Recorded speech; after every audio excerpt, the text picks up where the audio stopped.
Halo guys, welcome back to my YouTube channel bersama aku Dewi Rani Pelitawati, mahasiswi preklinik semester terakhir.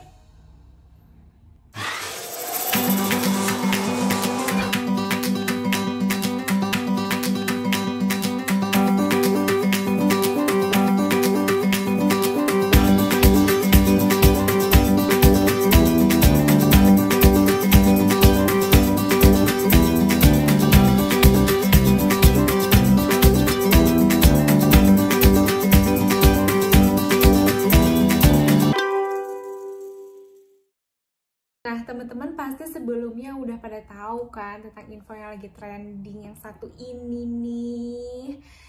Nah, sekarang aku mau membahas kasus ini dengan cara aku dan mengkaitkannya dengan gimana sih sebenarnya pandangan dunia medis mengenai gadis ini. Nah, stay tune and keep on watching ya. Nah, kita sekarang mengulas sedikit dulu tentang gadis ini. Jadi, ada seorang gadis yang dilahirkan di Colorado dan besar bersama ibunya. Dari kecil, dia dibesarkan oleh ibunya dengan penuh kasih sayang, rasa cinta, perhatian. Tapi, gadis ini tumbuh menjadi gadis yang penuh rasa amarah, kekejaman, suka menyiksa, dan sangat menyeramkan. Dalam artian perilakunya ya yang menyeramkan di sini. Karena dia sering banget nih membuat masalah dan juga sering berantem sama ibunya, dan berantemnya ini melebihi berantem yang dimana seseorang yang emosi biasa gitu. Ini tuh beda banget karena ini bener-bener di luar dugaan banget guys. Nah, FYI, jadi semenjak kecil nih orang tua dari gadis ini tuh sebenarnya udah pisah. Nah, makanya itu dia dirawat nih sama ibunya. Tapi hubungan antara orang tuanya itu masih baik nih, masih suka berkabar. Nah, pernah pada saat usia 7 tahun, gadis ini tinggal bersama ayahnya. Waktu tinggal sama ayahnya, gadis ini baik-baik aja, gak pernah melakukan suatu hal-hal yang membahayakan atau bikin masalah yang berlebihan. Nah, setelah itu dia kembali lagi nih tinggal sama ibunya. Ketika tinggal sama ibunya, dia mulai lagi dong guys kayak gitu. Dia suka marah-marah, kejam, sering menakuti ibunya, bahkan pernah nih ya sampai dia itu lagi berantem sama ibunya dan ibunya tuh ketakutan. Saking ibunya ketakutan, ibunya sampai nelfon polisi dong. Dan polisinya itu sampai ngobrol nih sama ibunya, sama gadisnya ini. Dan polisinya itu bilang kalau ini cuman permasalahan biasa, pertengkaran biasa antara ibu dan anak gitu. Dan terus dari situ polisi ini bilang juga nih ke gadis ini, coba kamu jadi anak yang baik, berbakti sama orang tua, nurut kalau misalnya dinasehatin. Nah, tapi setelah itu gadis ini enggak berubah guys. Dia itu diberikan waktu gitu ya sama ibunya untuk berpikir sejenak, mengistirahatkan diri gitu di kamarnya. Tapi ini nggak ngerti lagi sih guys. Dia kayak ada rasa yang nggak suka gitu diperlakuin kayak gitu. Tapi itu padahal maksudnya tuh baik, dan dia juga menurut aku dengan pada saat itu usianya dia udah dewasa juga, udah ngerti gitu. Dia nggak disebutin sih waktu itu usianya berapa ceritanya. Terus ini bener-bener aneh banget sih. Dia ngirim email ke ibunya yang isinya you will pay. Nah, serem banget gak sih? Ibunya tuh serem banget, kayak sampai ketakutan gitu loh sama anaknya. Dan akhirnya ibunya tuh nelpon ke ayah biologisnya. Ketika ibunya nelpon minta tolong, coba tolong dong, ini anak kita nasehatin biar jadi anak yang berbakti sama orang tua, nggak gini terus, karena takut banget gitu. Nah, terus ayah biologisnya itu datang deh, ketemuan sama anaknya. Ketika udah kayak gitu ngobrol, ayahnya sama anaknya ini bilang kalau coba deh kamu tuh jadi anak yang baik, berbakti sama orang tua, kasihan kan ibu kamu, masa kamu gituin terus gitu. Dan ayah itu berpikir kalau dia telah melakukan sebuah progres gitu ya, biar anaknya jadi lebih baik. Tapi ternyata guys, enggak. Karena apa? Besoknya nih, gadis ini tuh nggak keluar kamar selain melakukan atau mengambil hal-hal yang dia butuhkan aja gitu untuk kelangsungan hidupnya. Dan dia terakhir ya ke dapur aja gitu, menurut laporan dari ayah tiri dari si anak ini, karena ibunya itu udah nikah lagi gitu ya. Dan ibunya itu pulang kerja nih malam, terus ya udahlah ya, orang bersih-bersih gitu kalau habis pulang kerja gitu nyampe rumah. Dan ketika nyampe rumah mau mandi, ini dia tuh letak kamar mandi itu di lantai 2, terus di lantai 1 itu ada suaminya gitu atau ayah tiri dari si gadis ini. Nah terus udah gitu, ketika ibunya ini lagi mandi, dibuka dong tuh sama gadis ini, sambil gadis ini tuh bawa benda tajam gitu guys.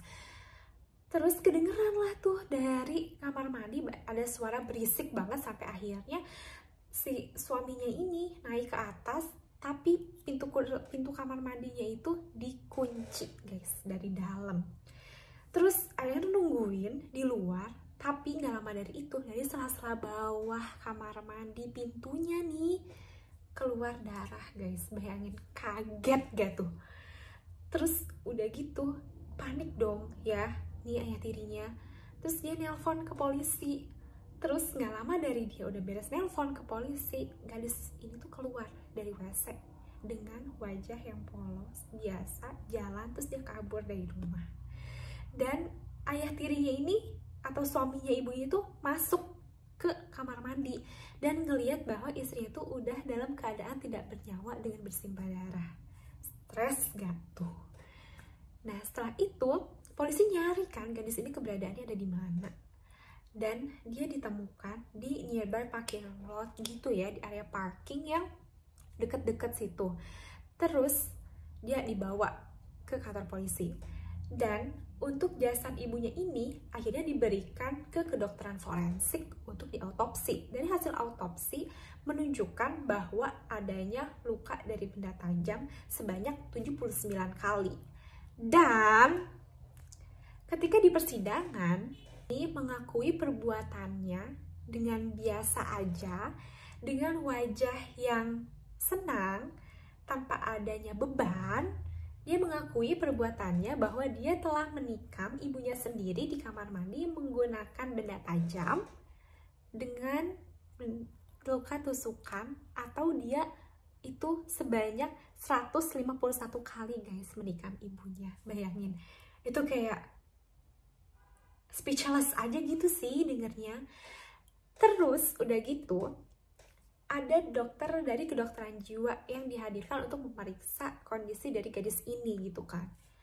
Dan dokter kejiwaan atau psikiatris ini, jadi beda ya guys, kalau ada psikiatris atau psikiater gitu Indonesianya, dengan psikolog. Jadi kalau psikiater itu dia basicnya itu dari kedokteran, yang asalnya kuliah kedokteran umum, lalu dia ambil spesialis psikiatri, dan akhirnya ketika lulus menjadi psikiater, dan dia dapat memberikan atau meresepkan obat kepada pasiennya.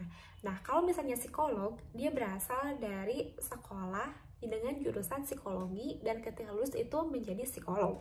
Dan untuk di Indonesia sendiri, untuk psikolog ini belum bisa untuk mengeluarkan atau meresepkan obat. Yang bisa untuk di Indonesia itu ada psikiater. Dan di Colorado pada saat itu, psikiaternya ini bilang di hadapan hukum bahwa gadis ini menderita sebuah penyakit mental, yaitu skizofrenia paranoid. Nah, karena pasien ini mengalami skizofrenia, di mana itu adalah penyakit kejiwaan yang juga mempengaruhi mental dan perubahan perilaku, maka gadis ini dibebaskan dari hukuman guys. Bayangin, ngebunuh ibunya, nyiksa, bikin orang ketakutan juga, tapi dia nggak dapat hukuman guys. Karena pada aturannya, seseorang yang mengalami penyakit kejiwaan itu berada dalam keadaan tidak sehat atau keadaan sakit. Jadi dia itu tidak sadar melakukan hal itu karena dia dikontrol oleh penyakitnya. Nah, maka dari itu kita perlu banget kan guys care sama yang namanya kesehatan mental atau kejiwaan. Nah, salah satunya kita perlu mengetahui nih mengenai apa sih itu sebenarnya skizofrenia. Nah, jadi skizofrenia itu merupakan suatu kondisi yang dikarakteristikkan dengan adanya distorsi dari persepsi, pemikiran, lalu perubahan bahasa, dan adanya perubahan emosi dan juga perilaku yang terjadi pada seseorang. Dan adanya gejala-gejala seperti halusinasi dan delusi atau waham.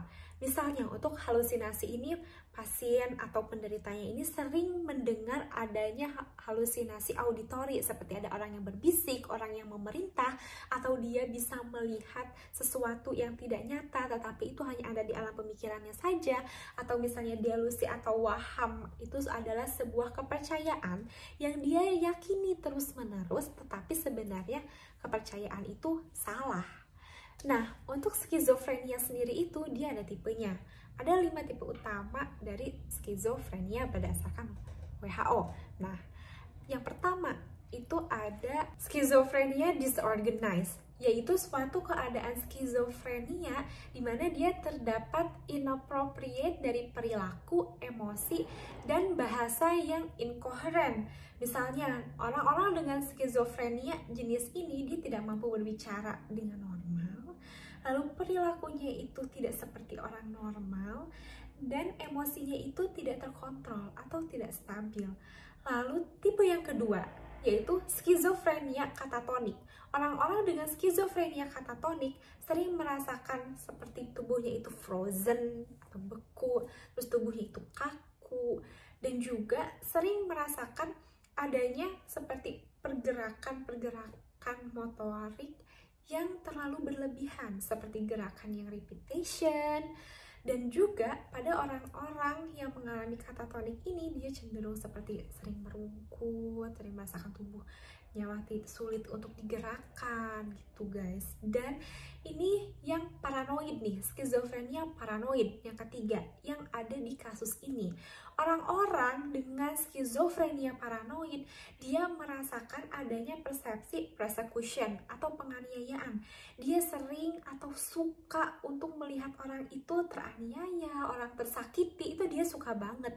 Dan adanya persepsi atau delusi dari grandeur, atau dia merasa agung, merasa superior, jadi semua orang itu harus menghormati aku.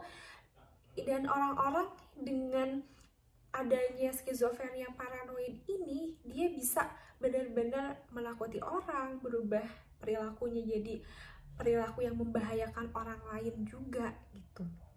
Terus yang keempat ada skizofrenia undifferentiated.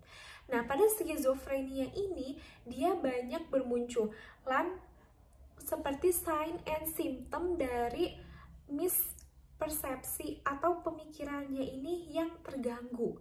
Dan selanjutnya yang kelima ada skizofrenia residual, di mana tanda-tanda mayor atau major symptoms dari skizofrenia ini tidak ada pada orang ini, tapi tanda-tanda minor dari skizofrenia ini ada pada pasien-pasien yang menderita skizofrenia residual. Nah, selanjutnya pada kasus gadis ini kan dia mengalami skizofrenia paranoid ya. Nah, orang-orang yang mengalami skizofrenia paranoid ini biasanya dia memiliki halusinasi, di mana dia sering mendengar bahwa akan ada orang yang mencelakai saya, akan ada orang yang memasukkan makanan yang beracun ke dalam tubuh saya, atau akan ada orang yang memberikan racun ke makanan saya, akan ada orang yang membunuh saya. Nah, biasanya orang-orang dengan skizofrenia paranoid ini seperti hidupnya itu ketakutan, terus dia seperti dipantau oleh orang lain atau dia seperti diperintah oleh orang lain untuk melakukan A, B, C, D. Nah, bisa jadi pada gadis ini pun dia merasa bahwa ibunya ini berbahaya untuk dia sehingga dia mendapatkan perintah untuk mengeksekusi ibunya. Ini bener-bener bahaya banget guys, skizofrenia ini. Dan makanya itu kita harus bener-bener concern nih sama kesehatan mental yang ada di sekeliling kita aja dulu. Dan guys, pada orang-orang yang mengalami skizofrenia paranoid ini, dia biasanya disertai dengan delusi, atau bahasa Indonesianya sering disebut dengan waham, yaitu suatu keyakinan. Misalnya dia yakin kalau misalnya kalau ibu atau orang ini nggak ada tuh, hidup aku bakalan lebih bahagia, lebih aman, aku bisa lebih mencapai semua yang aku bisa.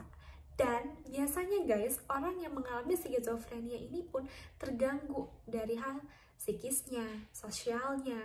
Terbukti juga pada gadis ini, dia itu aslinya sekolah guys, dia itu kuliah, tapi dia memutuskan untuk berhenti, untuk keluar dari kuliahnya.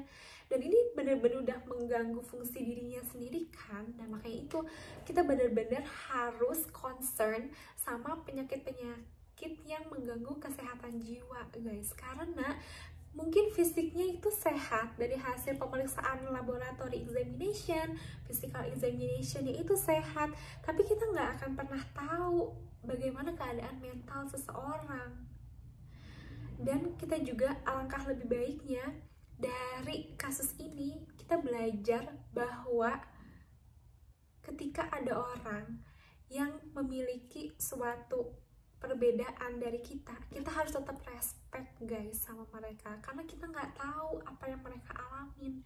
Kalau misalnya ada orang lagi sedih, pingin curhat, pingin cerita itu sama kita, dengerin aja dulu guys, karena banyak orang yang sebenarnya itu hanya butuh untuk didengarkan aja gitu.